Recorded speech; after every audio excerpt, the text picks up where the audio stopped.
Can I ask, do you think that for men, social media is almost a pipeline to porn? Oh, wow, that's a great question.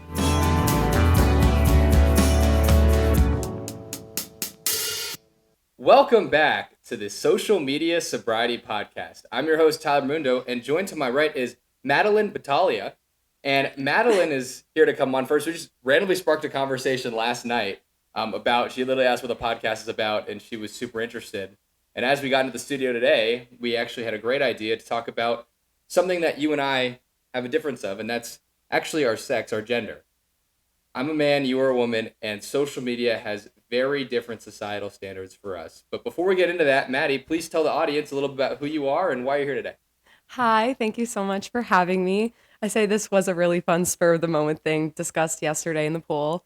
Um, we just recently followed each other on social media, and when I saw like social media sobriety, I thought that was very interesting because I feel like I have such a conflicted opinion and view on social media. So I wanted to know what he was about, and I'm excited to be here. I just recently graduated from University of Kansas.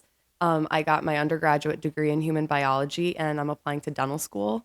And that's kind of my story right now.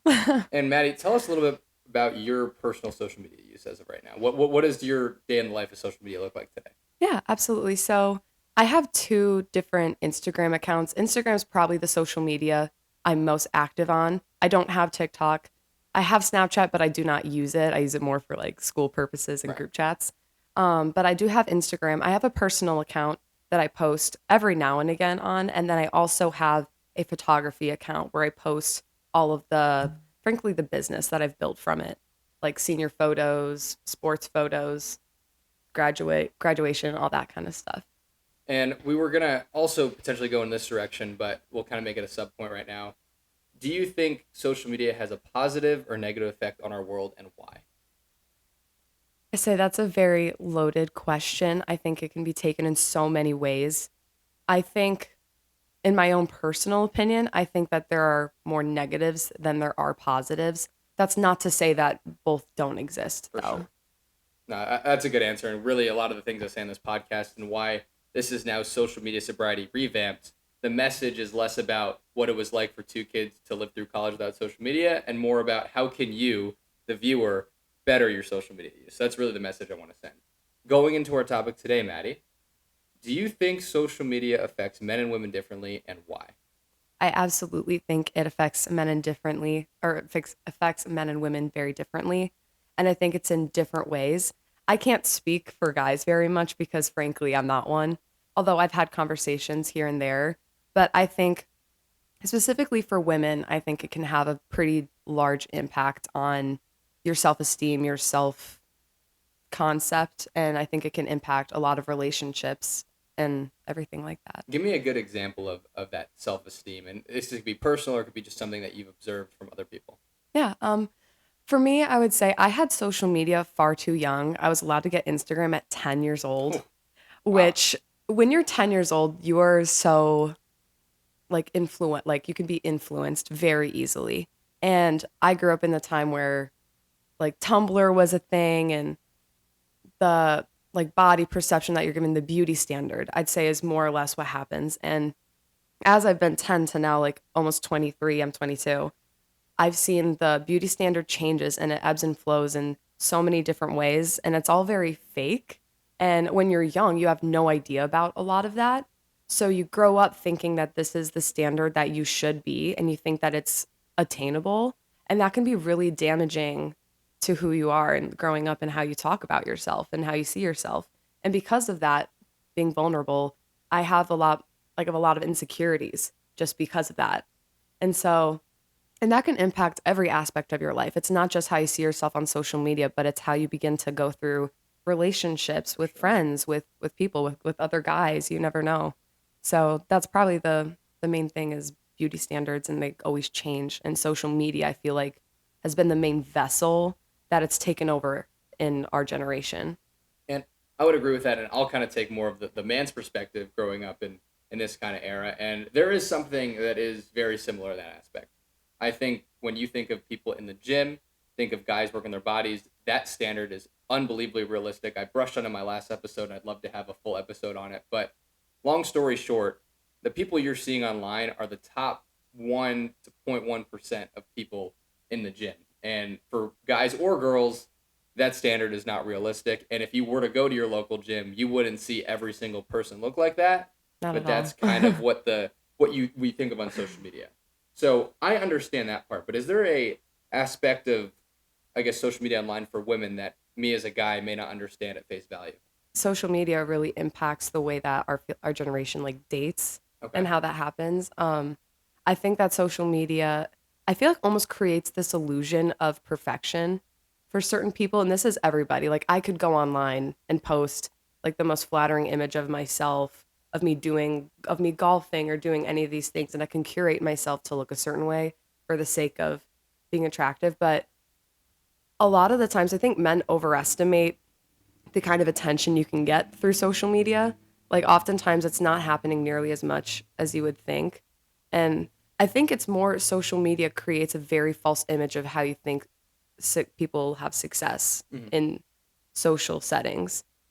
Like a lot of guys would probably think like, "Oh, this girl's very pretty and she's this, she's that, she's probably going to be very successful." But could not be the case at all. Or vice versa, guys could think, "Oh, she's whatever," but in real life, she's probably very successful. I think it really depends. I think because you're a guy, you really don't know how women think in general. And No, we social definitely media, don't. it's already hard to know that as it is for like in person. And then you add the barrier of like social media in between.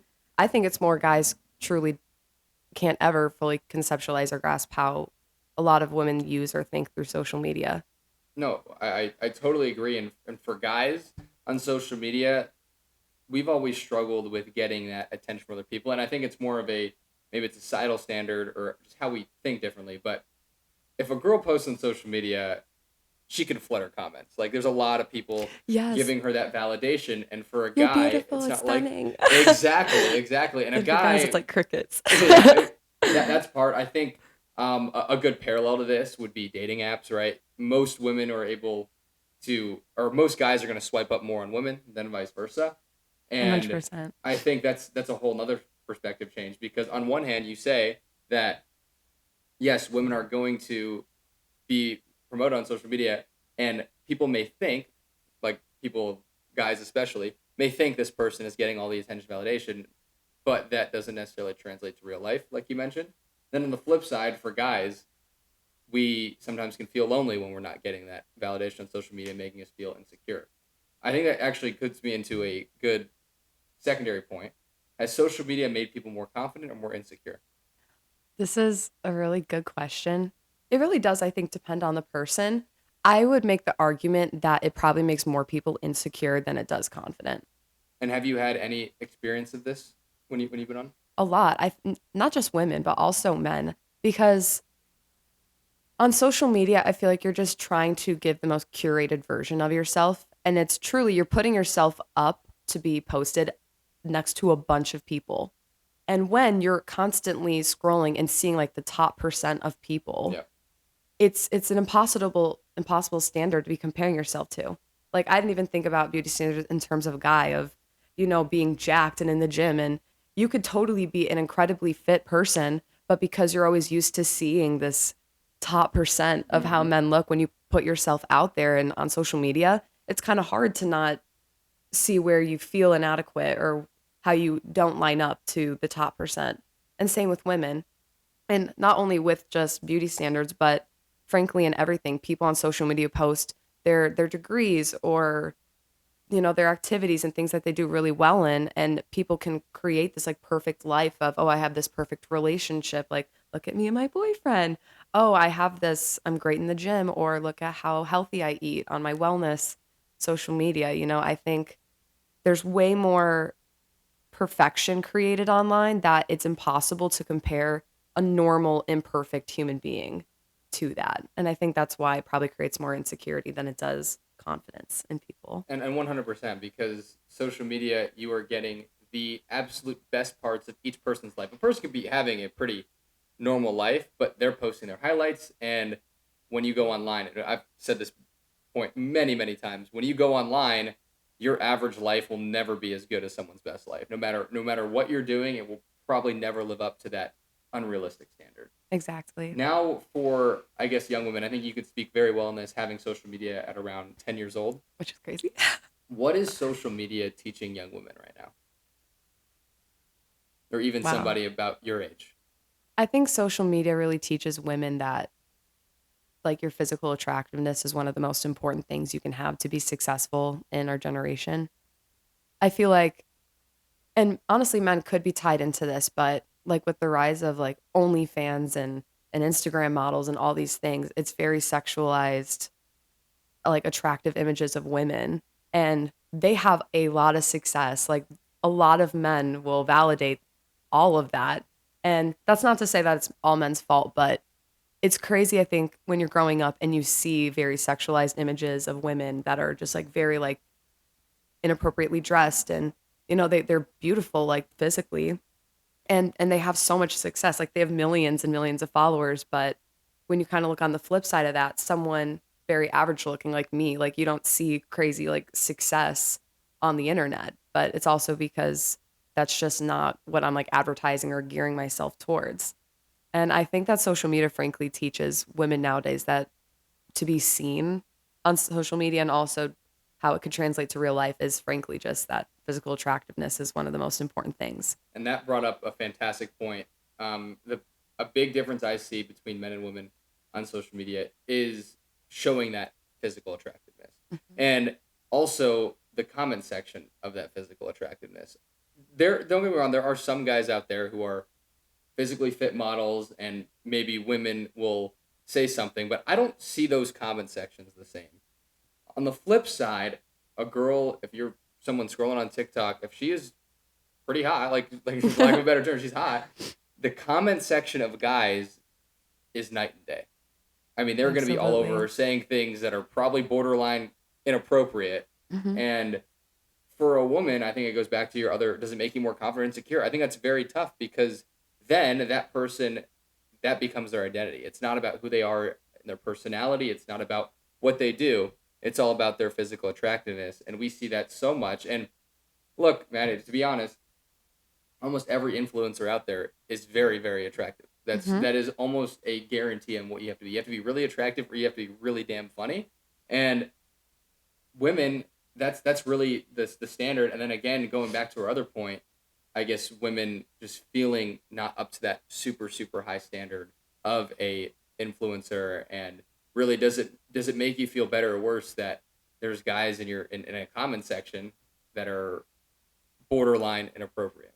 Yeah. Luckily for me, I've been spared that. That's not something that I've had to personally deal with, which is good. But to more to that to say, I think that the more we talk about it and the more we're aware of it, the more that there's the ability to change it and make it better. Like I think for women to just know that truly that male validation online, which frankly, in my opinion, doesn't truly exist. Like that's not something that should be valuable. Is will never compare to the kind of attention you can get in your actual life from someone who's actually invested in you for the right reasons, and that women should know that there's so much more to just being a woman than just being physically attractive. You're a 3D individual and you have so much more to offer than just that.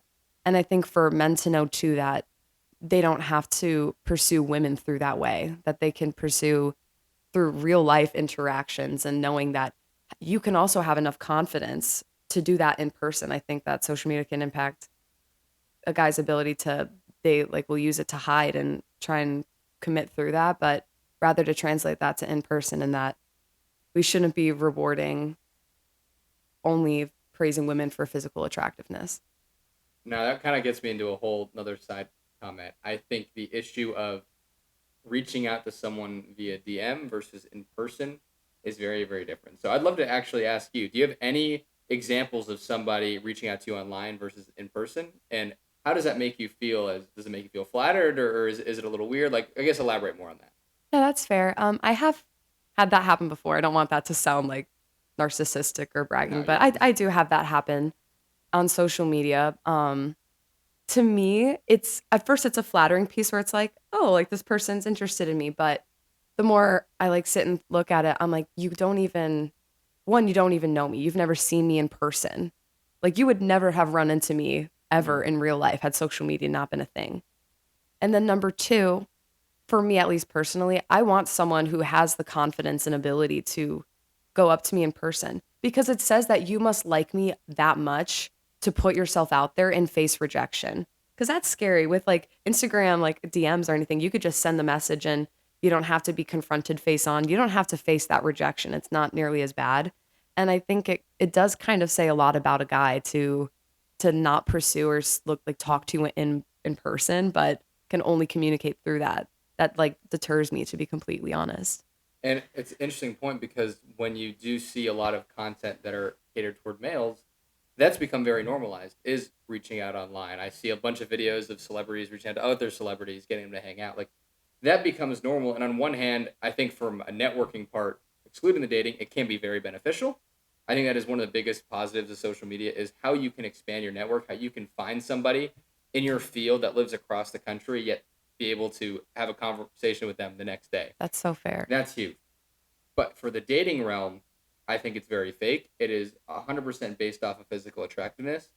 And tying this all back into the whole sexualization part that we talked about, I think people are now jumping into relationships in a more physical sense a lot quicker than ever because it's been normalized. And I really I want to bring this up. I just don't want to say it in such a bad way, but I guess not saying that women are objects, but a lot of men see them as something that they can just play with for a better sense. And I think it really dehumanizes people in that aspect. Do you have any other comments on that part? Like on basically people just objectifying the other sex? Is that more common now? I say I totally agree with you. I mean, Maybe not the wording, but yes. yeah, well, I can agree that it creates a very I don't know what the word I want to use is. I feel like you can't that Right. is the word. It sounds vulgar, but I think that's honestly sometimes the impact it needs to have is that vulgarity of it because that's what it is truly. You know, I think for me, more or less, it's sad that this is the case for our generation. But I can also agree and see how like DMing has created like good aids, like in Mhm. a business aspect from a networking standpoint. But when it comes to, I think, the average person who's not using social media for business, like for the average that it's just to feel connected, I don't think it's connecting you in a good way. And I think that's a challenge. And I think that's sad and hard for us to for this to be like the norm in our generation. So I've talked about on this podcast how people can better their social media use, but because I have you on, I think you can provide a very, very awesome message to a lot of young women out there. What advice do you have for someone who's specifically a woman on how to use social media in a better way? Yeah, I would say that you should educate yourself and make yourself aware on how social media works with algorithms, what it pushes, with what it society wants to push, with advertisements that it will target insecurities. It's important to know that none of it is real. It is so easy to AI people. You can AI entire fake women. You can AI skin. You can AI like your stomach to make yourself thinner. You could do so much to curate this image, and you could make it so it's non-traceable. And it's so important that when you're on social media to not compare yourself to what you are seeing because it is not true. It's not real, and it's the most curated, perfected image or idea of somebody, and you cannot compare your normal human self that has all of the good and all of the bad to just seeing this inhuman good. And I think that's the most important thing that I think women can know is to know it's not true and to not compare themselves. And the unfortunate reality is yes, women are held to that higher physical beauty standard than men. I think guys can be very average looking and no one's going to hate on them. But on the flip side, a woman's worth on social media is how attractive they are. I think that you see that in the followers, you see that in the comments, you see that in the attention. And people, when they're on anonymous accounts, are able to flame women for certain things like that. And there is no consequence for for their repercussions or anything like that. And that to me is very sad. How has social media changed femininity a little bit? Because I know there's been different movements, right? There's Oh. been women's empowering movement, and I think some people have differing opinions on that, and how femininity has really changed. I think the traditional women of somebody who is more stay at home is kind of different. How has social media really changed what feminism looks like for you. Can I flip it back to you and ask, what Sure. do you think? How do you think it's changed as a guy? As a guy, okay, I say interesting. I'm curious. So as a guy, I think there is this big push to be more of that kind of alpha male per se, somebody who is going to get in the gym, which I think this is probably one of the more positive parts. I don't think the comparison is, but the fact that you are seeing a lot of guys out there going to the gym is positive. But I think there also is the big push of how many how many girls can you get with? I think that's a big standard. There's less on that developing a true relationship and more about numbers, body count for lack of term. I think that is stuff that is pushed on social media as a guy to be very masculine. I think sports are a big part, and again, positive and negative, but as an athlete, we're supposed to be the best of the best, and that's simply not true. I think when you look at kids in high school trying to be like the pros, it's great for that inspiration, but it's also going to be very tough to live up to that standard because not everyone's going to be throwing 95 miles an hour. Not every guy is going to be shooting in the mid 60s in a golf round. And I think men like women will also have to chase a standard that is just impossible. But for guys, I think it really has come down to sexualization and maybe what women you can get and talking about that. And there is a bunch of other aspects, but if I were to have to generalize, which I don't really want to do, that is really what I would say has changed masculinity. It's more about being an alpha, how many women you can get, and that's kind of the standard of self worth. And if you're not doing that, maybe you're described as a loner. If you're out there and maybe you don't have as many friends and you have real connections, that's still not seen as great. And society has really pushed that for men. So now I'd love to hear your perspective on, I guess, the femininity aspect. Yeah, I think honestly, my opinion is very similar to yours. I can totally agree, by the way, with the Mm, whole they push this very idealized version of like a very hyper, like dominant kind of man, but it's for the sense of like sexual success, mm-hmm. honestly. Like I think it truly is that. And I think that's how it's changed for women too. I think in the past there's a more well-rounded version of femininity where it had more to do with yes, being beautiful, but it was also about like how like well spoken you are, how like your hobbies and your passions, and there was so much more to it than just physical appearance. But similar to you, I think that social media has essentially created this hyper-sexualized version of femininity that you have to be this like sexually liberated and confident woman in order to be considered feminine and beautiful. And that's not necessarily the truth. Like with you, it's about, or with men, it's for how many sexual partners can you Mm-hmm. get? And for women, it's like, how sexual can I make myself look to get the pursuit of men in that way, or for even them to pursue in certain ways. And I think it's truly femininity has taken a very hypersexualized tone nowadays, is probably how I would say it went. Well, I think we can get into a really, really good discussion as we keep going along this path. But if you hear, and you can answer this too, but if I hear that a guy has 20 bodies, it's pretty normal. Like, and it's if anything, if that's more than average, it's seen as a good thing in male society. And for a woman, if you hear that he has 20 bodies, it's actually shunned on. And I think social media has really, really pushed that agenda. And I guess first, do you have any comments on that before we keep going? Yeah, for sure. I laugh. I actually had this conversation like a few days ago of to me expressing the double standard that is put on men versus women of like sexual partners. I think it's 100% a double standard. I think men are made fun of if they do not have a certain amount of sexual partners, and I think that they're praised for the more that they have. And it's the complete opposite for women. It's like you should have little to none at all. And like if you have more than that, like you are going to get slut shamed essentially for that.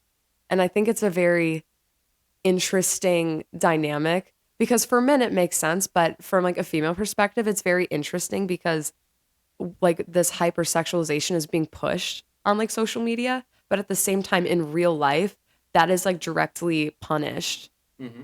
for that, which I find very interesting because it's kind of like what are women supposed to do? Like women clearly get more attention and success when they sexualize themselves, but then also a lot of men are like, no, like I don't want to be with someone who's had sexual partners. And it's just a very interesting dynamic. I don't know. I don't know, and it is really interesting to think about it because if it's more of a one night stand thing, those things don't really matter. But if you were to look at someone in a relationship with long term, I think both men and women would agree, say most, that you probably don't want your partner to have been with a lot of people before you. And I think that's pretty universal. I just think now with body counts being so prominent, it's very normal now to have much higher amounts of sexual partners prior, and it's pretty normalized. Yet it's still a negative thing for women to have, and for men it's positive. And we can go into the reasons why, and it kind of goes back to the whole point of guys don't get that much attention. So if they are able to get with a woman, it's seen as a good thing, and for women, it's just another option. I don't know if I like that idea or standard of that online. What else do you want to comment on?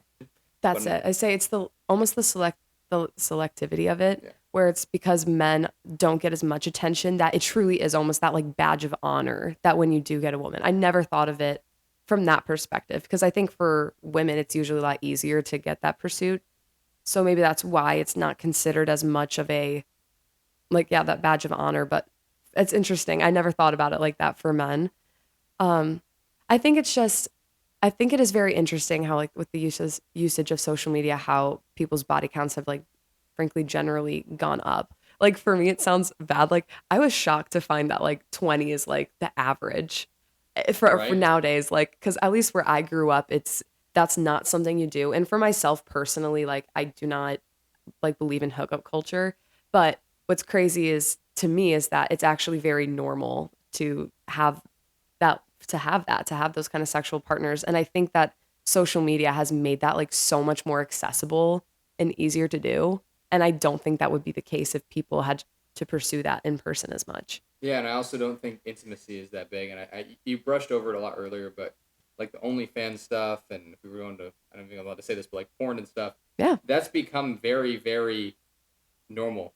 Hmm. And social media, in some ways, has given people versions of that. It's not obviously not the full thing. It's gonna be banished on platforms, but when you scroll and see what some people are doing on social media, that becomes pretty normal.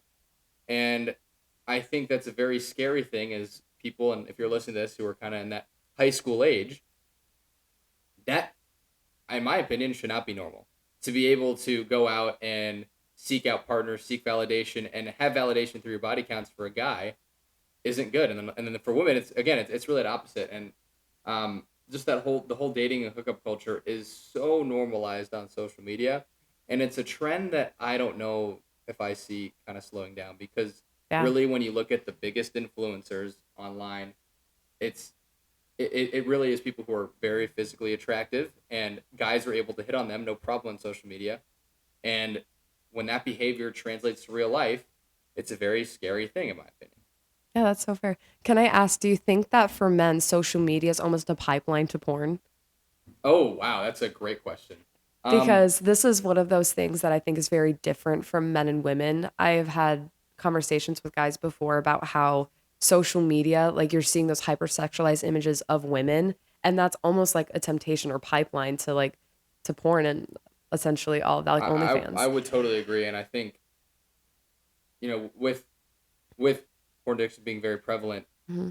when you are somebody who is 10 to 15 years old, I didn't think at the time porn was something that was going to come into somebody's life at that age. But now you're right, that bridge is not that far off. It's not. It's And so easy to click away. additionally, even just knowing what porn is at that age is much more common. Hmm. And when guys are maturing, growing up, hormones are coming in, they're having a lot more adult like relationships at a young age than ever before. And 100%. really, we were talking about this, and we're both 22 years old. It's pretty normal to see sexual partners online and things like where that whole comes in. But now looking back to like a 12 or 13-year old, they may also start to think that's normal. And that's an unbelievably scary thing to think that a 13-year-old has the same access to information as us 22-year-olds have in terms of their sexual health and sexual partners and things like that. And And that's it's right, it's terrifying. terrifying to think about that.